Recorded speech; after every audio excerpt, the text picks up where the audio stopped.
Hello and welcome to this edition of the Business Spotlight podcast series. I'm joined today by Dan O'Donnell, and Dan is the managing director and co-founder of FSI, which is a security company. I'm not going to say any more about it. I'm going to ask Dan to explain a little bit about what is involved. So welcome to the call, Dan. It's good to see you.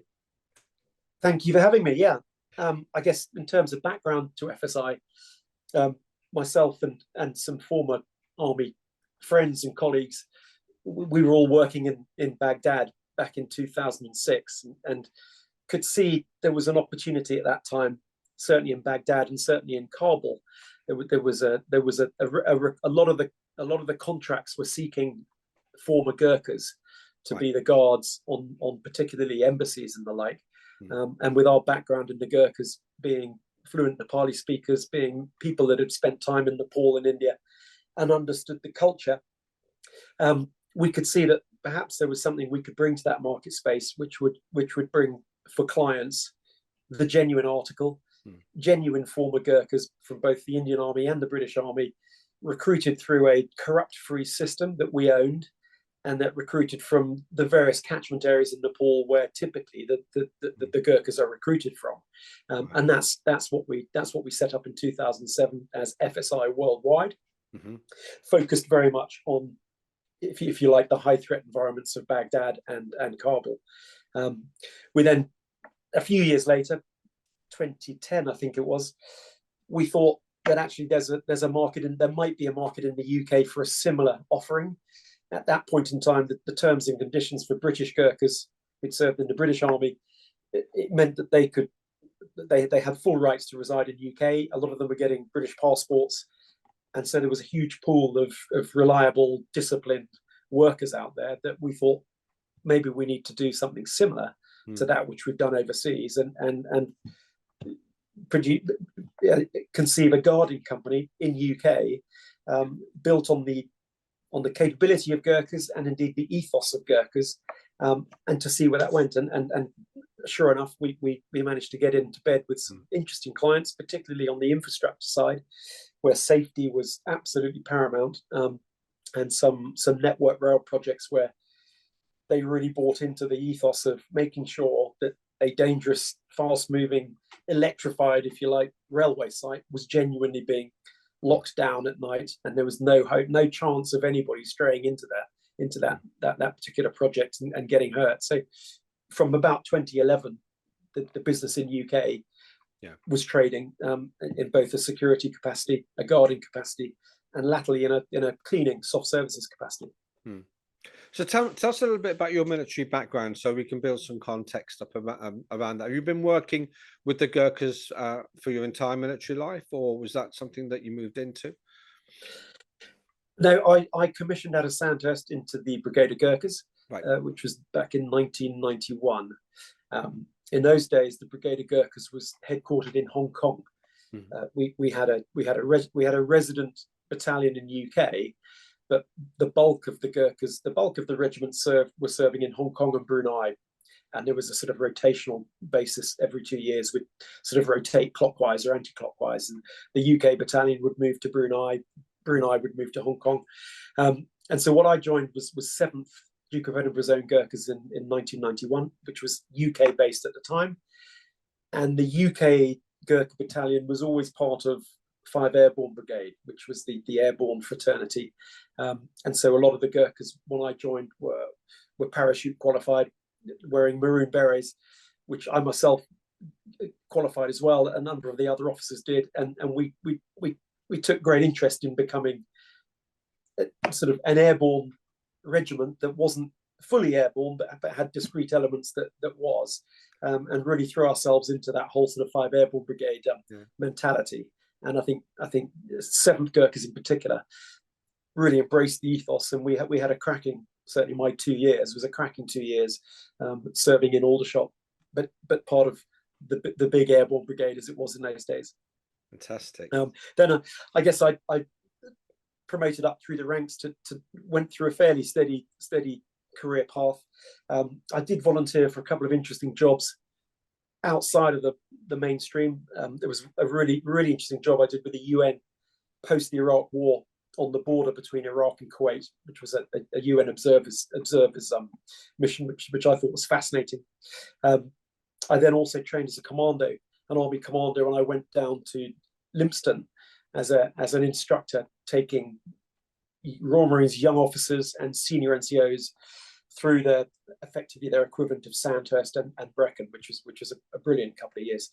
And then I ended up, my last job, I was the MA to the general officer commanding 1 UK armored div in Germany, and from there I left and went in search of something like FSI.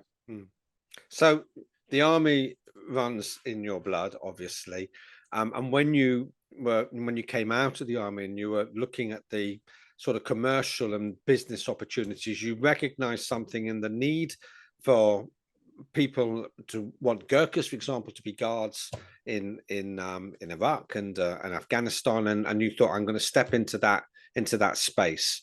What was it about, or is it about the Gurkhas and their values and your values that, in your mind, made that a really good fit for guard work? Yeah, it wasn't. I mean, it wasn't quite like that. When I left the army, I was fairly determined that I wasn't going to jump into anything. Right. I was unmarried. I had very few responsibilities other than to myself, and I was quite keen to just slow down, enjoy being in UK for a bit of time, and see what came my way. But one of my closest friends, Tristan, was working in Baghdad at the time, and said, "Look, come and have a look. Just come and see what it's about." And I went out with some trepidation, not really thinking that I wanted a life of living out of a suitcase, working in Baghdad or Kabul, and coming back to UK for weeks at a time. But what I actually found was that in the international zone in Baghdad in those days, this is 2006, the international zone was a really buzzing, interesting place. A lot of ex-forces people in there for sure, but a lot of really bright, enthusiastic, enlightened contractors and people from all sorts of backgrounds that made that space really interesting. I think what we saw pretty quickly was everybody seemed to be after Gurkhas at the time. The situation was relatively volatile back in 2006. There were quite a lot of rockets being thrown around, and et cetera, et cetera. So there was a sense that people wanted reliable guards that had demonstrable military experience, and right, maybe not 2 to 3 years. And what the Gurkhas brought to that was always a service of about 16 years. In the Indian Army case, always with very, very, very, very relevant operational experience, particularly fighting in the disputed territories, Northwest India, and the UK Gurkhas also came with an abundance of operational experience. So what we could see is that was the demand, that was what the market was looking for. We didn't have a sense that anyone was really controlling it particularly well, and that there were a number of manpower agencies based out of Nepal and India that would produce people, put them on a plane, and they would arrive in country, but without perhaps having done the necessary due diligence on the background of those individuals. And we decided, look, we know the people well, we know the country well, we understand the culture, we can speak the language. Let's do this, and let's do it properly, so that we can guarantee our clients that what we're providing for them is the genuine article with a demonstrable military record of 15, 16 years, a fitness test before they step on a plane, an English language test before they step on a plane, and full insurance, so that they were protected both there and back. And in terms of what they bring, certainly what I experienced in my time in the British Army, and what you see in absolute spades with the Indian Army Gurkhas, is a level of discipline and reliability that is almost unmatched. Certainly in the UK, they don't not turn up. If they're on roster, they turn up, and they normally turn up 10 minutes before shift, and they're there. And I think one of the biggest challenges in the guarding sector in UK is just making sure that the guards you're expecting to be there at a certain time on a certain day turn up, and that they're not delayed through traffic or through illness or through unexpected circumstances, etc., etc. And I think Gurkha's very, very professional in terms of how they approach guarding, but also it's just their reliability and their discipline that I think stands them apart. So you're basically, what you're saying is that the client sets the bar very high in terms of discipline, reliability, training, fitness, etc. But the supply at the time didn't meet that level of standard. That's where you saw the gap in the market, and being able to source that kind of support to the client that the client was actually looking for at the level and the quality that they were looking for. So No, I think it's slightly different to that. I think the level of fitness, the level of English language, that sort of stuff was there, which you'd expect in many ways from non-former Gurkhas that have lived in the cities of Nepal. Their English is very good, and they promote themselves very well. What we found by interviewing the guards on post is that we found actually that a lot of the guards did not have the requisite military experience that the client expected for that role. So what we could see is, whilst there's no shortage of manpower, what there is a shortage of is a provider doing the due diligence to ensure that it is a genuine former Gurkha that is being mobilized, rather than a civilian with some impressive paperwork. So that's where we decided we could fit in, and that in itself brought better quality, because these are armed guarding positions where you do want people to know what they're doing with a weapon. Yeah. So do you work with other guards from other sources, from other areas and backgrounds as well in your business, other than the Gurkhas? Yes, and the overseas business, as we call it, or the EMEA business, we have recruitment centres in Nepal and India, which capture the former Gurkha piece, but we also have an office in Kenya, through which we can recruit former Kenyan military and police personnel. Some of the American contracts used to have a preference for African or Kenyan manpower, so we're able to do that. And I think we've got some relationships further afield in places such as the Philippines, through which, if there was a requirement, we could reach out further afield to look at options from there. But to date, most of what we've mobilized into overseas projects has been former Gurkhas from Nepal and India, with a fair amount of Kenyans as well. Okay. So how's the private security sector changing, and how are you adapting with it, Dan? Well, that's a good question. My colleague Tristan is much more plugged into the overseas business. That's where he spends a lot of his time. So since 2010 I've been leading the UK business, and that was really a startup pretty much from scratch, which took us a good couple of years to really gain some traction. Where is that changing? It's a good question. I think when we started work in the security sector, I think a lot of the regulations were there, but I'm not sure they've been fine-tuned as much as they have been now. We decided to absolutely abide with whatever legislation was there, whatever regulations were there. Certainly, we got ourselves accredited through the SIA approved contractor scheme, because we could see that was a very legitimate audit process that meant that when we were talking to prospective clients, they could see that an independent organization had looked at us inside out and had given us the tick of approval that this company is doing things the right way. So that was that. I think what's changed for us is that there was a market for Gurkhas when we started, but it was also quite challenging to employ Gurkhas in the UK at the time, because there was a bit of toing froing about their residency status, their pensions, etc. And so whilst we did a good job and we got plenty of Gurkhas into the business, a lot of the Gurkhas were going back to Nepal after service, that they were required to go back to Nepal after their service. And naturally they wanted to do that to catch up with families, make sure the family was bedded in, and then they would come back to UK. And that period of time in Nepal often disqualified them from either a passport, the British passport pursuit, or indeed it could make their screening quite tricky as well, because Nepal is a country that has a certain profile.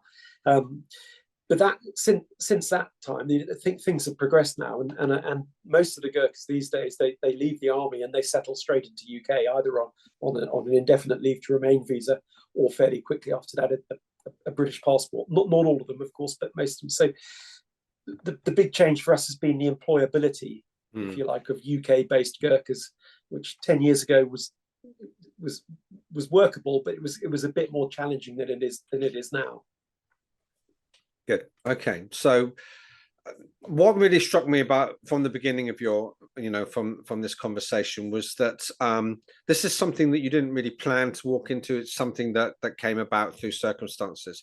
So I'm wondering, having now had several years experience of running a business, you've been recognized through various awards, etc. What's the biggest learning you have had as a business owner? And how does that perhaps contrast with your military experience? Yeah, okay. I think possibly the biggest thing that I've learned on this journey is that we seek, first and foremost, we seek to delight our clients. The military ethos inculcates in you a really strong desire to do the job you've been asked to do, and to do it really, really well, and not to go home until the job is done. And there's no sort of commercial price you can put on that. It's a desire to get things right and to make a difference and do what you've been asked to do and more. And I think what we've got in FSI is we've got a very strong ethos in delighting our clients, just making sure that we are thinking for them, we're looking after them. We're not putting commercial barriers in front every time there's a request for some support. The ethos is, the answer is yes. Now what's the question? And I say to my team time and time again, if we delight our clients and they genuinely feel that we are supporting them and that we're helping them and that we're thinking for them, the commercials will all work out. It may be a bit of give and take here, but ultimately, if we've got a delighted client, we're going to get paid, and the chances are we'll be with the client in 10 years' time as well. So let's not get too. Yes, let's understand we're doing this it's a commercial proposition, but let's also understand, first and foremost, let's do the right thing. Let's do a good job. Let's delight this client so that they stick with us. And there's a business lesson for absolutely everybody. That is so true. Let's delight the client. Everything else takes care of itself, including. Sorry. That's right. It does. So what I've learned from that is that you delight the client, and everything else takes. No, I've messed it up. So what I learned from that is, what you're saying is, take care of the client, and everything else takes care of itself. The commercial, the retention, the money flows, but you're providing a service. And what I liked about what you said is that, our guys, our team do the job that they are employed to do and more. And I think absolutely that's a lesson for any business owner, wherever they are, whatever they're doing. Yeah, and I think we've tried to, one of our mantras is do something better every day, and I think there's a lot of mantras similar to that, and I'm not for a minute suggesting that I made that up, but the army, a lot of the time in the army is spent training and trying to improve marksmanship, fitness, tactic, and so with a business like ours, as I used to say to the guards as I did my visits, if you're a UK-based Gurkha, there is something you can do every day that's better than yesterday. And if you tell me there isn't, then I will say to you, well, how about learning a new word of English every day? If you learn one new word of English every day, or the name of a director in the client's organization that you're working with, just one little thing every day is going upwards, isn't it? And so there is always something, and I think we abide by that. I mean, I'm sure we don't every day, but we do have a fair amount of sort of senior leadership sessions with the field staff, where we do talk through, what is it we could do better, just marginal gains. What is it we could do better for this particular client? And I think the other big lesson which isn't really a lesson. It's just a realization. I've always had this, but it's a realization that a lot of the people coming into FSI have born into, is that our business is a service. We provide services. We provide guarding, and we provide cleaning, soft services. I don't physically do that myself. I don't guard. I don't do the access control at the front of the embassy, and I don't walk around with the Hoover. We've got people that we've selected to do that, and the biggest philosophy in our business is recognize that the impact we have is through our frontline staff. It's not through me. It's through the frontline staff. So set them up in the best manner possible to do the best job they physically can. Give them a smart uniform. Know their names. Know where they come from. Know what's important to them. Go and see them. Make sure they've got the right kit to do the job. Make sure it's a safe environment. Take an interest in them, and just make them feel that they are actually very, very important to what's going on. I don't even have a frontline security license. I have a non-frontline security license, which is what I need to manage a business. So I can't actually physically do what they can do. But our leadership model is very much leadership through support.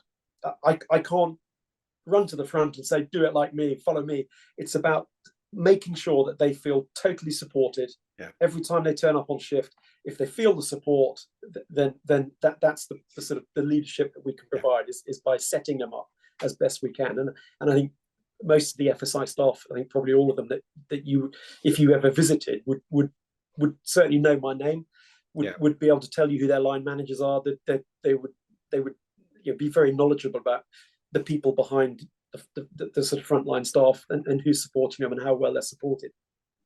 Dan, thank you very much. It's been fascinating listening to you. There's so many lessons in there, not just for business owners, but for a wider audience as well. It's been a delight talking to you. And thank you. No, thank you, Gavin.